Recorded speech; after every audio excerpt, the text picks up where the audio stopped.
আমার touch of mother চ্যানেলে সকল দর্শক বন্ধুকে আমার প্রণাম। আজকে আমি ওই রুই মাছটাই রান্না করবো। একটা জ্যান্ত রুই মাছ পেয়েছিলাম সকালবেলায়, খুব ভালো ছিল মাছটা, নিয়ে এসেছি। আর কালকে আমি সকালে একটু ব্যারাকপুরে আমার বাপের বাড়ি, তো সেইখানে যাবো। ওই জন্য রাতে আমি রান্নাটা করে রাখছি। বাবার একটু শরীরটা খারাপ হয়েছে, বাবা পড়ে গেছিলো। কালকে একবার গেছিলাম, আবার আজকে আর যাইনি, আবার কালকে যাবো। তো ওই জন্য একটু রান্না বান্নাটা একটু সেরেই রাখি রাত্রিবেলা। মনটা করে ভালো নেই, কারণ বাবার খুবই শরীরটা খারাপ হয়েছিল। যাই হোক, মা তো বহু বছর আগেই মারা গেছে, বাবাটাই আছে। কালকে সকালবেলা একবার বাবাকে দেখতে যাই। আমার তো নিজের শরীরটা একটু ডিস্টার্ব হয়েছে কিছুদিন ধরে, রাতে ওই জন্য কিছুটা গুছিয়ে রাখছি। তবে এই মাছগুলোকে আমি নিয়ে নিয়েছি, আর দুটো আমি আলু নিয়েছি, আলু ছুলে নিলাম, একটু আলু দিয়ে দেবো। আর 4টে কাঁচা লঙ্কা নিয়েছি, কারণ আমি কাঁচা লঙ্কাগুলো গোটাটাই চিড়ে চিড়ে দিয়ে দেবো। আর বাড়িটা এরকম করে প্লেনভাবে মাছ রান্না করলে মাছটা খেতেও খুব ভালো লাগে। দেখবেন এবার প্লেনভাবে করবেন, মাছ খেতে যথেষ্ট ভালো লাগে। এই আলুগুলোকে ঠিক এরকম পাতলা পাতলা করে পিস করে করে আমি কেটে নিচ্ছি।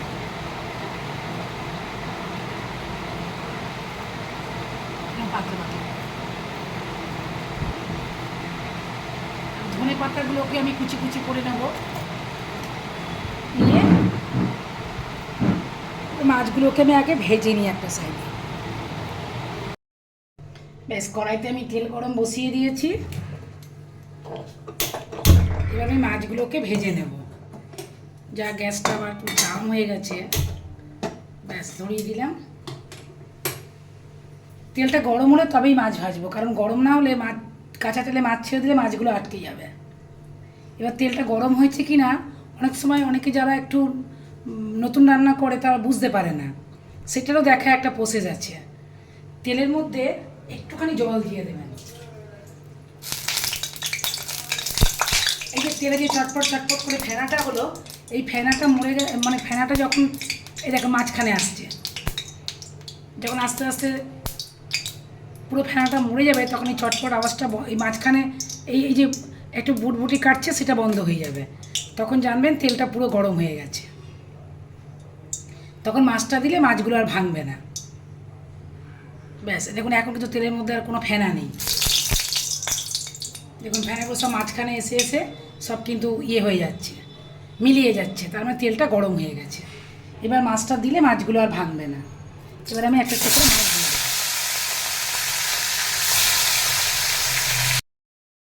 বেশ, মাছগুলোকে সুন্দর করে দেখুন ভেজে নিয়েছি। আমাদের বাড়ি একটু কড়া করে ভাজাই ভালোবাসে সবাই, তাই একটু মাছটা কড়া করেই ভেজে নিয়েছি। দেখুন মাছগুলো সুন্দর করে ভেজে নিয়েছি। এইবার আমি কড়াতে যেটুকু তেল আছে এর মধ্যে আমি 1/2 চামচেরও কম কালো জিরা দিয়ে দেবো।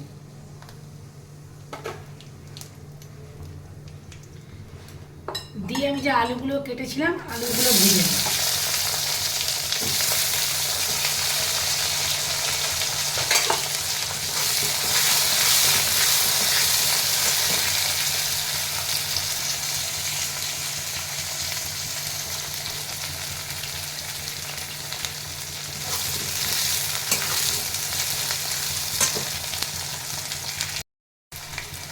আলুগুলো হালকা করে কষিয়ে নিয়েছি, একদম ভাজতে হবে না, হালকা করে কষিয়ে নিলেই হবে। এবার আমি আমার যেমন মশলাটা লাগে মশলাটা নিয়ে নিয়েছি। আমি মশলাটা আমার যেমন আমি ধনে নিয়ে আমার 1 চামচ ধনে, 1/2 চামচ জিরে, আর নুন হলুদ পরিমাণ মতো, আর 4টে লঙ্কাকে আমি চিড়ে নিয়ে নিয়েছি। এর মধ্যে কিন্তু আমি কোনো আদা বাটা কিচ্ছু দিই না, কারণ আদা বাটা দিলে মাছের টেস্টটা আমার ভালো লাগে না। এইভাবে রান্না করে দেখবেন, খুব সুন্দর লাগে। ব্যাস দিয়ে দিই। টমেটোও দিই না, কারণ টমেটো দিলে আমার মাছে টক টক লাগে। টমেটো দিয়ে সে যারা খাবেন, আর এইভাবেও একবার করে দেখবেন, এই প্রসেসটাও খুব সুন্দর লাগে। এবার মশলাটাকে বাটিটা ধুয়ে একটু জল দিয়ে দেবো।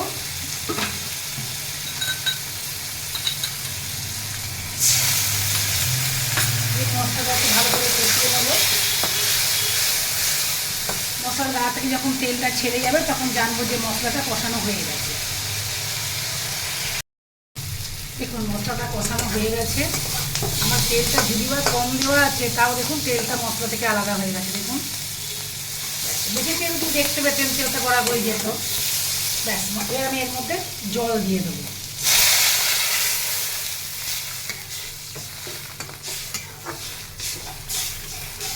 যেমন পরিমাণে ঝোল রাখবেন, একটা মোটামুটি আন্দাজ করে জল দেবেন। আমার আরেকটু ঝোল লাগবে, কারণ আমার হাজব্যান্ড একটু ঝোল ঝোল করে খুব। তারপরে আলুগুলোও সেদ্ধ হবে। এবার ফুটে উঠলে মাছগুলোকে আমি দিয়ে দেবো। এই ঝোলটা ফুটে গেছে। এবার এর মধ্যে আলুটা মোটামুটি বোধহয় সেদ্ধ হয়ে গেছে। দেখিনি, পাতলা পাতলা করে তো কেটেছিলাম।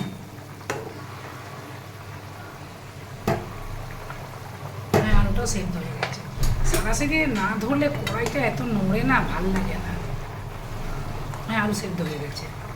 এবার মাছগুলো আমি এক এক করে এর মধ্যে ছেড়ে দেবো।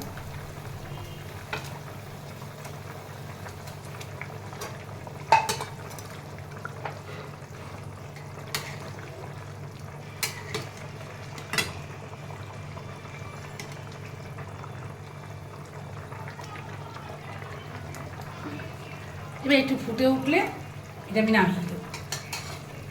একটুখানি ফুটুক, 2-3 মিনিট। ব্যাস, মাছ রান্না আমার রেডি। এবার মাছ যখন রান্না করবেন টক বক করে মাছের ঝোল ফোটাবেন, মানে একদম আস্তে করবেন না, পুরো ফুল ফেমে দিয়ে মাছ রান্না করবেন। এবার আমি ধনে পাতাগুলো ছড়িয়ে দেবো। ব্যাস, রান্না আমার একদম রেডি হয়ে গেছে। গ্যাসটা অফ করে দিলাম। আপনারা এটা রান্না করবেন, প্লেন মাছ কিন্তু খেতে খুব সুন্দর লাগে। দেখবেন রান্না করে কেমন লাগলো আমাকে জানাবেন। আর আমার চ্যানেলটাকে সাবস্ক্রাইব নতুন নতুন রান্না পেতে সাবস্ক্রাইব করবেন, শেয়ার করবেন, লাইক করবেন। এগুলো করলে আমার ভালো লাগবে রান্না করতে আরও। Thank you.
ব্যাস, মাছ রান্না আমার রেডি। এবার মাছ যখন রান্না করবেন টক বক করে মাছের ঝোল ফোটাবেন, মানে একদম আস্তে করবেন না, পুরো ফুল ফেমে দিয়ে মাছ রান্না করবেন। এবার আমি ধনে পাতাগুলো ছড়িয়ে দেবো।